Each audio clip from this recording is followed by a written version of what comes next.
Welcome back, everybody. Today we're at our other shop, so we're not going to work on this stuff today. We're waiting on parts for this, and my helper didn't show up today to finish this one up. So what we're going to do today is work on your driver day. So I'm going to do a little DIY installing CV axles. And this should apply to your 89 through 94 Geo Metro. I did also grab some transmission outlet seals from the parts store. Hopefully they're right. Along with the axles. Hopefully they will be correct. So basically what you're going to do, you're going to jack your car up. These things jack up well on tow hooks.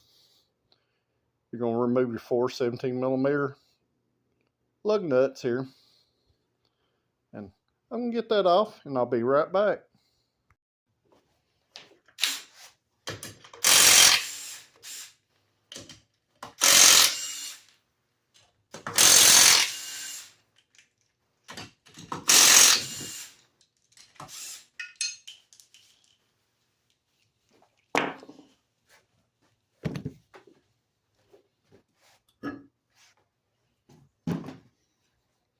Alright, we got our wheel off there. I'm going to go grab a jack stand, put it on the rocker panel, and I'll be right back. Alright, and basically at this point, you're going to remove your cotter pin from your tie rod in here. You remember from my other videos that I've already put wheel bearings in this car and new rotors. So this will be our second time taking this apart. Only because at the time I couldn't get the axles. So basically at this point I'm just going to start taking our tie rod loose. And it appears that I super tightened the strut bolts last time. So I'm going to use my long handled gear wrench here. I'm going to break those loose.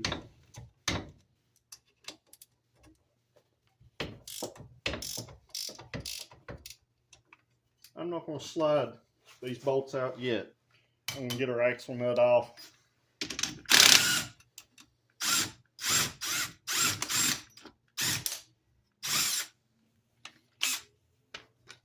But basically, I'm just preparing at this point to take the strut bolts out of it.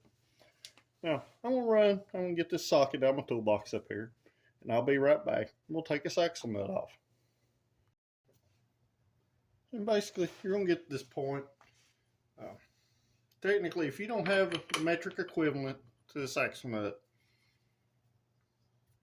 this right here is 1 3/16. It fits very, very tight.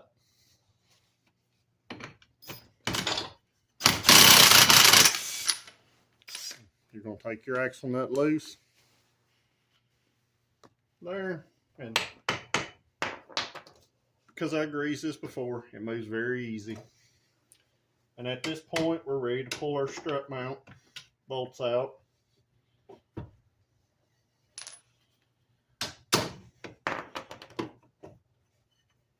Which are also anti-seized. But before, this one gave up a little bit of a fight the last time. And it's still doing the same this time. So basically at that point, you have enough plate without taking the axle off there. I mean your brake caliper, that you can get the axle loose. And it's right here. These axle joints are very stiff. The other side's actually busted pretty bad, so everything's super greasy on the other side. So what I'm going to do at this point, I'm going to get up under the car. I'm not going to be able to show you that part. But basically what I'm going to do, I'm going to take a pry bar. I'm going to put it between the transmission case and the axle.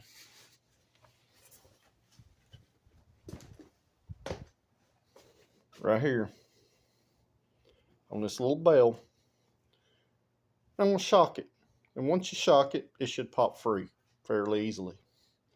Then once we get that axle out, we can make sure that our seals are correct and our axles are correct.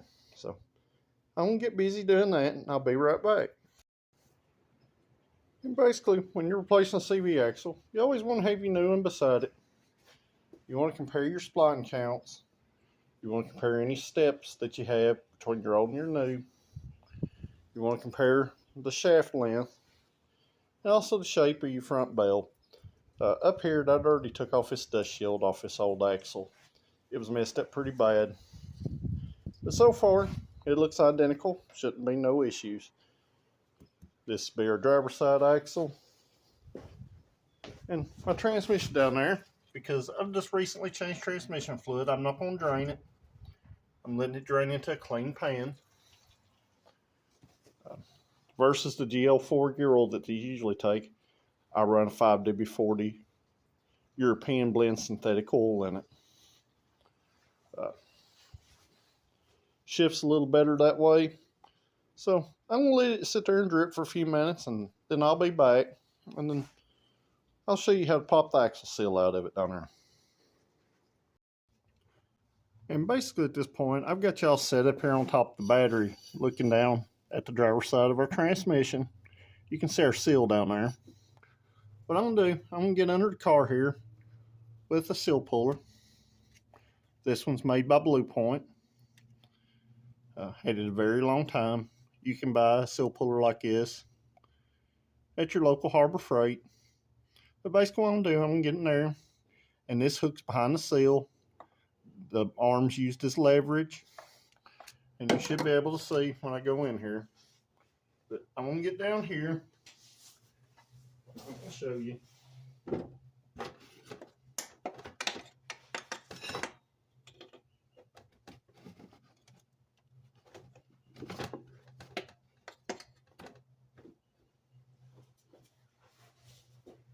And that's how you remove the transmission seal. I'm going to pick y'all back up. I'm going to pause the video where I can rotate the camera, and I'll be right back. Alright, this is our seal right here. And basically, this is what keeps your transmission oil inside your transmission. As you can see, this one was already previously leaking. What you always want to do, you always want to compare your parts and make sure your parts are correct to what you receive. Usually with the seal puller, you can, if you're careful, you can pull these seals without damaging them.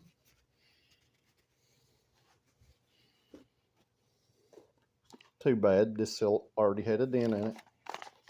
It's probably from a previous install. And I can already tell you that seal is not correct. And that one is not correct. So, I'm not surprised. This stuff comes from O'Reilly Auto Parts. If you've watched any of my other videos, you know that I seem to have quite an issue with them. So, I'm going to get on the phone and I'm going to see if I can't get our seals ordered. So, I'm going to pause this video right here, and hopefully I'll be back today, because this is all I have to drive. 1 hour later. Alright everybody, I'm back. Sent the seals back to the parts store. It turns out whoever looked it up yesterday, the guy said they don't even show that part number that they sent me. So, once again, if this was you in your driveway and you were depending on the parts store, you would be in a bad deal. So, luckily I cleaned up our seal. It turned out our spring was messed up in here, was super loose. So what I done, I found an old seal that had a spring about the same size. I cut it down so I had a good tight fit over our seal surface there. Luckily I saved the old seal. Didn't tear it up with seal puller. Come out, like I said, pretty easy. Cleaned up, looks almost brand new. The part number on this, I don't know if you can see it. This right here will be your driver's side axle seal. It's an NOK seal. It's a BE2305F. If you don't do this in your driveway, you better get on eBay and order the right seal. Like I said, that's for driver's side. 1.0 5-speed manual transmission. I also have a couple of alternate part numbers that I got. National seal part numbers are right here. But your driver and passenger side, they are different. And also a KP seal part number right here. This ATM is just a line number. These will be your part numbers, driver and passenger side. Hopefully this will save somebody else from having a bunch of trouble. So at this point, I'm going to clean my receiving groove up in my transmission there where this seal presses in. I always RTV these seals around the diameter. Just good practice. I've done it for years. Not globbed on. Just a little light smear helps it seal. I'm going to get back busy here. And when I get this seal back in here, I'll come back in and I'll show you how to put this back together. Even though assembly is reverse of removal. So, be right back. And basically, like I said, I just put a little RTV around the outside edge. Just a little smear there. And anytime you install a seal, you want to use either a seal installer or you want to find something that fits the OD of the seal. I'm going to try to show y'all the install of this. I don't know if I actually can. Because once again, like I said, we're here on the ground. Just like you would be doing it in your driveway.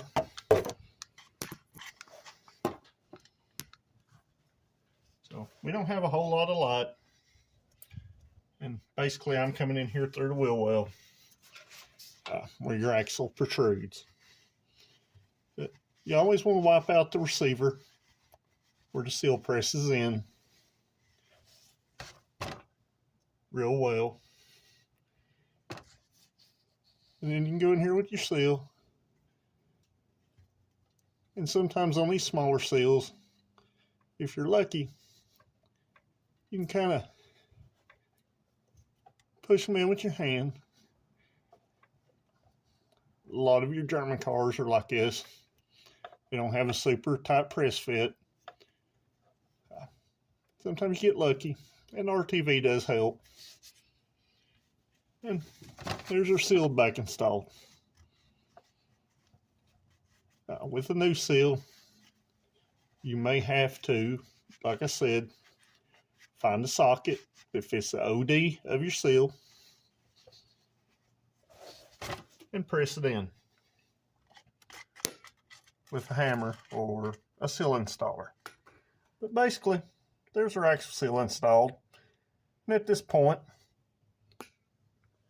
I'm going to spray our end of our axle off a little brake cleaner. I'm going to put a little grease on the seal riding area. And then I'll be right back. And alright, as you can see, I just put a very, very light amount of grease on this. Just where it slides into your output shaft bearing right here. A super light smear here where your seal rides. You never want to put a seal. You never want to put a new part into an old seal that's dry. You don't want to do it with a new one either. You'll burn the seal up. Another thing I like to do, I like to throw the axle nut on backwards. That way if I do have to tap this in with a dead blow hammer or a small steel hammer, that you don't damage the threads and it gives you a little wider contact area. So let's get this axle in there. Alright, and like always, when you're installing your axle here, you want to try to make sure that you get this in there without hurting your seal. You don't want to jam this in there and bend your seal.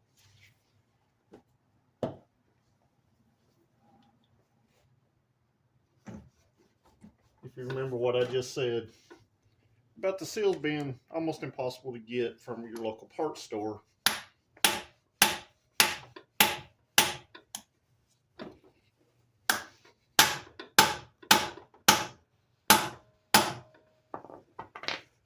And it's literally that easy.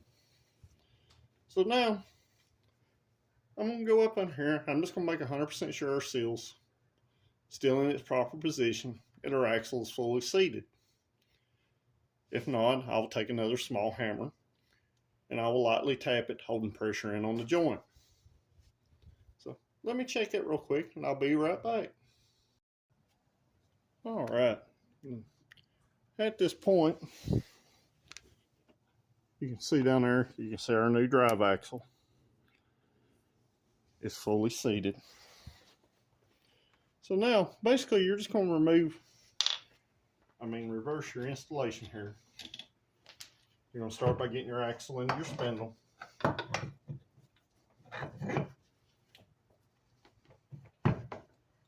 Like so.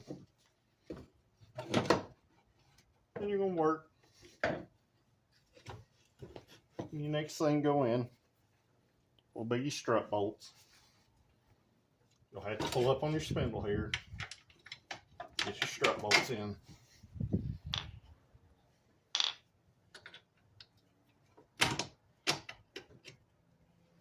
Just like that. And especially if you're in a rust belt state, you want to anti-seize this stuff. These were previously anti-seized in my other video. I'm not going to apply any more. We're here in Southeast Tennessee. Rust is not usually a giant problem with these cars down here. So basically, at this point, we're going to tighten our strut bolts up.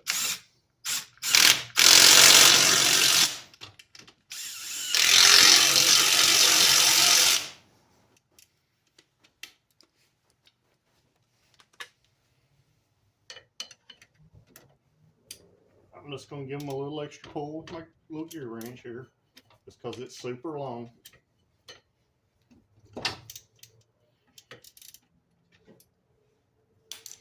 And basically right there is that. You want to get your tie rod nut back on. It's also a 17mm. Literally, the axle job on these cars you can do with just a couple of tools.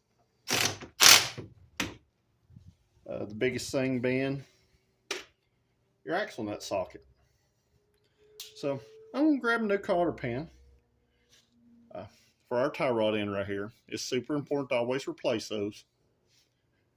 Then I'll come back and I'll reinstall our axle nut and we'll torque that down. And at this point, I went ahead and put our cotter pin back in off camera here. I'm going to use the impact to tighten the axle nut down until I can get the wheel back on it and get the car on the ground. That way you can use a proper torque wrench.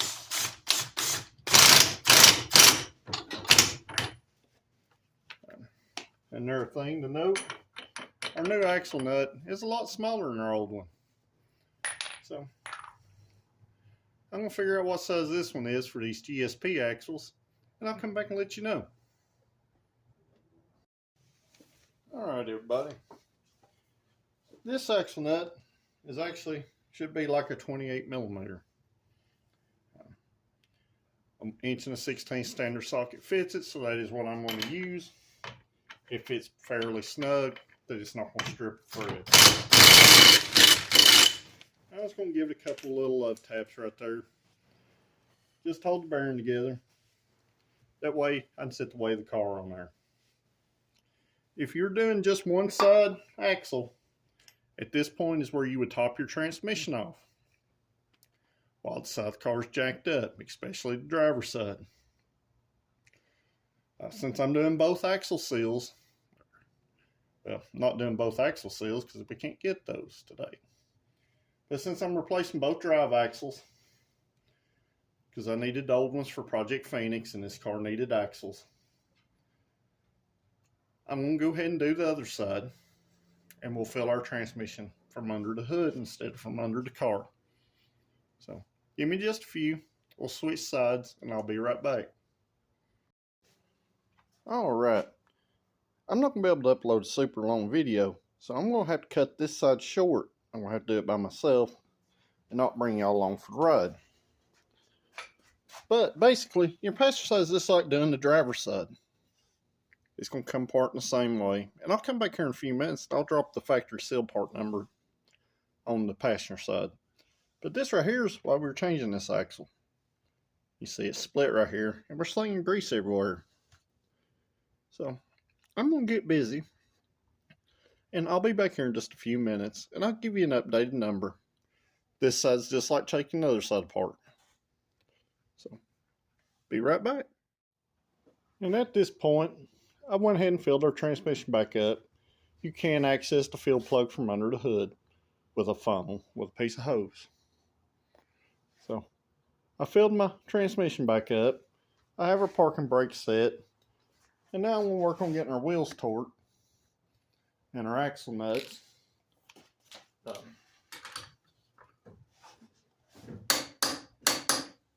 axle nut on these torques to 175 foot-pounds.